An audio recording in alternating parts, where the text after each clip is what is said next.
Olá, me chamo Marcos Sobral e sou discente do curso de Sistema de Informações no IFTO Paraíso Tocantins.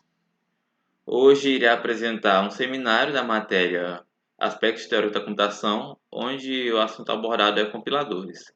Discentes do trabalho, Marcos Sobral, Iago Figueiredo, Guilherme Rocha. Docente, Fábio Silveira Vidal.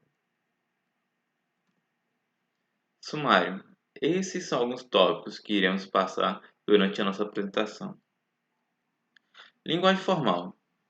A linguagem formal é um conjunto de sentenças de palavras formada por símbolos tomadas de algum alfabeto. Assim, por exemplo, o conjunto de sentenças válidas da língua portuguesa que poderia ser definido extensivamente como um subconjunto de A, B, C até Z.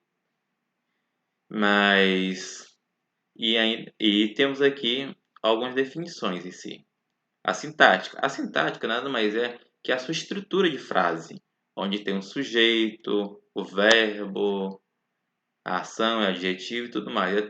É cada componente em si. Como se a gente estivesse, como é que eu posso dizer, fazendo um contador em programação, onde A recebe A mais um. Dessa forma, a gente tem toda a estrutura em si. Toda a estrutura de forma em si, onde ela tem um sentido coerente e tudo mais, é assim, tornando-se válida. E a semântica nada mais é que o significado daquilo. Qual é o significado do contador? Nada mais é do que ele pegar e repetir o algoritmo, tudo mais, até que ele chegue a tal condição. E é dessa forma. E chegamos aos compiladores. O que são compiladores? Compiladores são tradutores de linguagens de programação de nível alto em si, pois em nível baixo temos assembly, aquele mega código grandão e tudo mais, enquanto temos de nível alto, como o próprio Java, mas que uns não gostam, mas sim, e o Python também, C, e seguindo. E qual é a sua função? Para que ele serve isso? Basicamente, os compiladores eles servem para gerar um arquivo em si. Então, eles são mais comuns utilizando no Java e no C, por exemplo. Quando você está criando uma aplicação na própria linguagem C, como por exemplo o Hello World, você faz o código Hello World Hello underline World.c. Aí você dá lá o build para compilar. E ele vai, em vez de ele gerar uma saída, como temos em outras linguagens, ele pega e vai gerar um arquivo em bit. Em binário, quer dizer, desculpa. E temos alguns tipos de compiladores também. Compiladores cruzados. O Android Studio, por exemplo. O Android Studio, ele é um compilador. Ele é um compilador onde você está programando no Windows, mas é para o público mobile, por exemplo. Então tem essa. O compilador cruzado nada mais é que um compilador que ele gera implementações, mas não é para o seu ambiente em si de origem, como se você está programando no Windows, você não está gerando para o Windows, você está gerando para outro sistema operacional.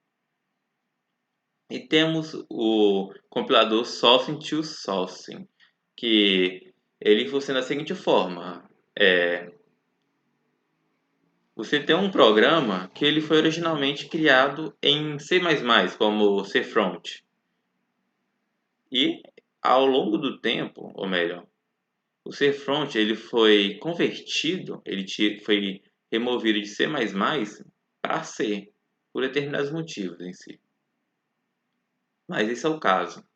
O compilador Source to Source, ai, que palavra difícil, mas enfim, ele nada mais é que essa transição de uma linguagem de origem para outra.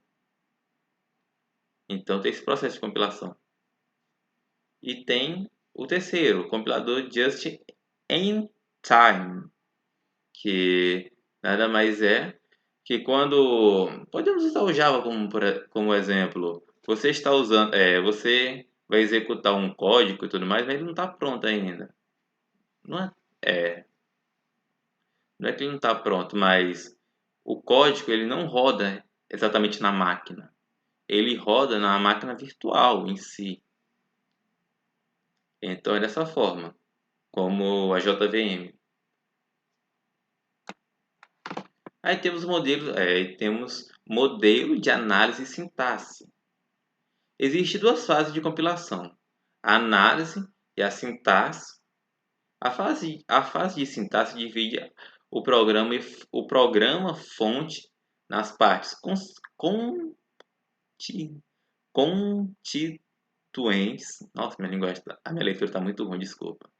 E cria a representação intermediária do mesmo. Assim, a sintaxe constitui um programa-alvo a partir da representação intermediária. Então, vamos para a explicação. Temos o nosso código-fonte e ele passa pelo modelo de análise, que é como eu expliquei no início. Ele já vai verificar, nessa primeira etapa, ele verifica se tem algum erro de sintaxe. Sintaxe, como é que eu posso dizer? Se tem algum erro semântico. Se tem algum erro semântico em si. Aí depois ele constrói uma versão, como se fosse quase uma versão beta, mas ele cria um arquivo no código intermediário e depois ele verifica novamente. Após ele verificar se está tudo ok com o arquivo, aí ele vai para a parte final do código. Então é assim. Tem a etapa que ele já vai do código fonte, beleza, e gerou o arquivo, está tudo ok, vai para o outro e assim vai. E temos aqui o processo de compilação, estrutura geral, onde temos código-fonte, análise léxica, análise sintática, análise semântica, código intermediário e por assim vai. Análise léxica. O analisador léxico reúne os caracteres do programa-fonte em unidades léxica, que são tokens, que são os identificadores, as palavras especiais, os operadores, símbolos e pontuação. Aí temos as palavras reservadas, if, else, nossos operadores lógicos em si. Identificadores conhecidos como variáveis, símbolos, ponto e vírgula. Então, o que acontece aqui? Ele basicamente vai pegar as variáveis, condições, ponto e vírgula, todo esse conceito e vai juntar em pequenos pedaços, assim. Para depois chegar na análise sintática e fazer essa verificação de, tá certo? Só confirmando. Se as regras estão tudo estruturadas e tudo mais. E tem a semântica, onde ele vai verificar. Aqui, ó, o analisador semântico utiliza a árvore sintática determinada pelo analisador semântico para identificar os operadores e expressões e reconhecer os erros semânticos, fazer as verificações de compatibilidade de tipo, análise de escopos, variáveis e fazer verificações de correspondência entre os parâmetros atuais e formais.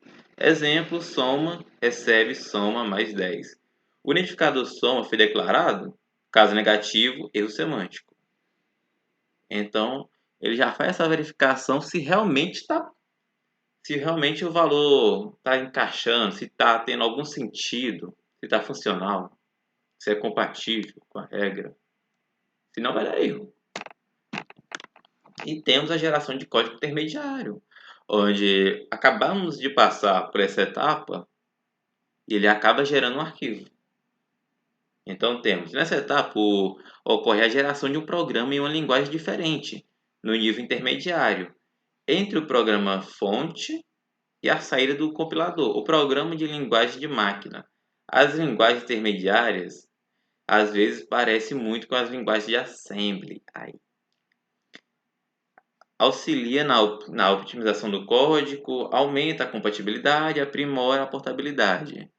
Como a linguagem ela já chega quase perto mais do baixo do, do nível baixo, então ela já tem essas qualidades em si. Optimizador de código. O processo de optimização de código consiste em melhorar o código intermediário de forma que o objeto resultante, seja mais rápido em tempo de execução. Normalmente, essas transformações são feitas no código intermediário pela facilidade de acesso já mencionada anteriormente. Então, como já diz, no processo anterior, já acontece esse processo de optimização, mas acaba tendo de novo, para ter uma melhor execução. E temos a geração do código final, onde ele acaba gerando em si o nosso arquivo executável. E temos aqui alguns pontos que são interessantes de levantar. A seleção de instrução é feita a definição de cada instrução do nível da máquina para a lógica de programa, ordem de instrução, em que ordem coloca as instruções para ordenar para a execução, é um dos principais pontos de optimização e alocação do registro. Essa etapa é feita para alocar as variáveis no registro do processador. E data depurada, opcional, porém é necessário e é gerado para o código de depuração. Então, isso aqui são alguns pontos que são levados na geração do código final, para que tenha uma estimativa a mais de sucesso, pois dependendo de como é esse processo, ele acaba demorando muito. E tem umas vantagens dos compiladores. O código já é traduzido para a linguagem de máquina, com isso se obtém um tempo menor de execução. A confiabilidade do código final, já que seus processos compiladores são bem severos e consegue validar e optimizar muito bem o código.